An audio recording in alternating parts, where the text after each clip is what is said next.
Waliwo omukyala yakubiddwa essasi n'afa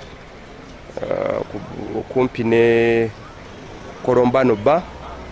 Investigations zigenda mu maaso, tujja kuba tubategeeza ekiddako kitalo naye nga poliisi tetutudde tujja kuestablishinga tufune ekituufu kuba tulina kuruuzi ze tulina. Wabaawo abavubuka okwabaire n'owundi yendikuwulira yebeeta Morgan yatandika omukuba empi mbwe owundi yamukuba ecupa ku mutwe omusaadha yavaamu omusaayi ono omufu yatoolamu ekigaito ekyo ono omusaadha mwene yatandika omukuba bwamuweekereza mpaka bwe yamutuusiza mu kikolido. Omusaadha we waingira nga bamukubye ecupa ku mutwe. Omusaadha we yaniigire yatandika okola ki?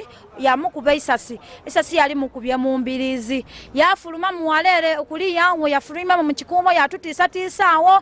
Omusaadha yatambula yaja ati yabaire na musaadha nti ali awo mutegeevu. Azengesa y'omusaadha eri mu ssente kuba omuzego ye gwakwiba banaze bakikozesa okutwala mu luumu abani baine wansi mu kitanda bakunaga ssente bamala bakukuba malaya bemwiganga wano baba bwino omuntu owensawo batalowooza nti alina ssente abantu abanensawo nga balina mulambu mu nsawo omwo kitegeera baba nensawo nga twedi kyali nakyo so nze kyendi kugezaako kubakuba besoniga abantu